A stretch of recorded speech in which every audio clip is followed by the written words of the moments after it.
Bismillahirrahmanirrahim. Pharaon avait l'habitude de dire aux gens de sa cour que Moussa alayhi salatu wassalam et Haroun alayhi salatu wassalam sont venus prendre votre terre. Et ils utilisent pour cela, Pharaon a dit aux gens de sa cour, ils utilisent pour cela la magie. Alors que Moussa alayhi salatu wassalam, nous savons tous que les prophètes alayhi salatu wassalam accomplissent des miracles.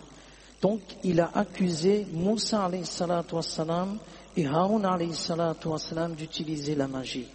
Pharaon a convoqué une réunion de magiciens. Dans les commentaires, il est écrit 80 000 magiciens se sont réunis. Et 80 000. Et c'est cet incident dans la sourate Al-A'raf, sourate 7, dans le 9e juz dont il est question, où les 80 000 magiciens, en fin de compte, embrassent l'islam et deviennent des musulmans parce qu'ils ont compris que Moussa alayhi salatu wassalam n'est pas un magicien, ce n'est pas un arnaqueur, c'est un vrai prophète alayhi salatu wassalam. Les ulama, à partir de cet incident, nous donnent 3 leçons, Inch'Allah, qu'on va retenir. 3 leçons. Première leçon, le mal est une réalité. La vérité est une réalité. Mais c'est la vérité qui l'emporte toujours sur le mal. Il faut avoir cette ferme conviction. Parfois, on se focalise sur la puissance des mauvais génies, sur la puissance de la magie noire, sur la puissance de la sorcellerie, sur la puissance de Dajjal qui va venir, sur la puissance de Gog et Magog. Mais la puissance d'Allah, il ne faut jamais l'oublier. Quelles que soient les situations, Allah subhanahu wa ta'ala nous montre à travers l'histoire que c'est la vérité qui l'emporte. Ne devons jamais tomber dans cette erreur de penser que, quelles que soient les forces qui sont devant nous, on n'a rien comme arme. On a une arme, c'est notre conviction. C'est cette conviction qu'il faut travailler, qu'il faut cultiver, que seul Allah subhanahu wa ta'ala a la puissance sur toute chose. Allah subhanahu wa ta'ala, il est puissant. C'est le premier point qu'on doit garder en tête. Quelles que soient les situations qui vont arriver jusqu'à la fin des temps, les croyants, les croyantes qui cultivent la conviction ferme sur la grandeur d'Allah subhanahu wa ta'ala connaîtront le succès. C'est la première leçon. Deuxième leçon, Rasulullah sallallahu alayhi wa sallam nous a donné les moyens de nous protéger contre la sorcellerie, contre la magie noire.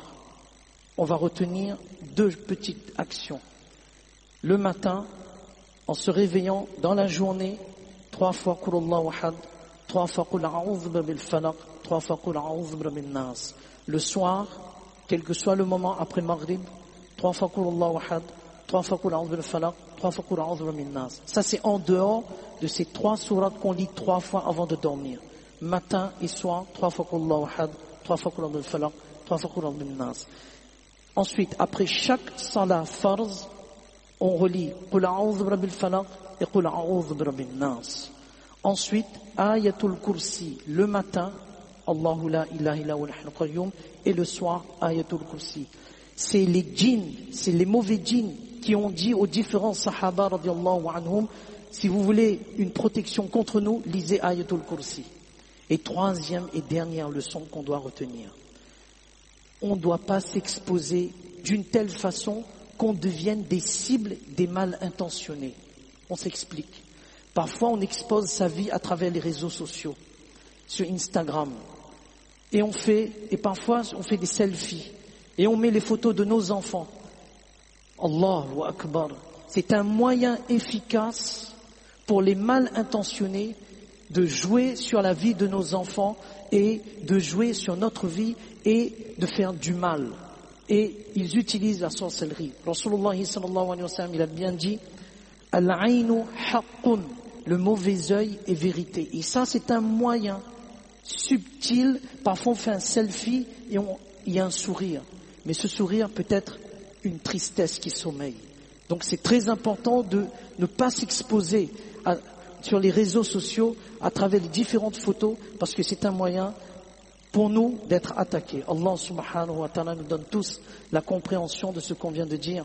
Allah subhanahu wa ta'ala nous protège. Et quelles que soient les situations qui vont arriver, on ne doit jamais désespérer de la puissance d'Allah subhanahu wa ta'ala, de la miséricorde d'Allah subhanahu wa ta'ala, wal-aqibatu lil-muttaqin, la fin heureuse appartient à ceux qui craignent Allah. Fajazakumullah khaira, salam jaza.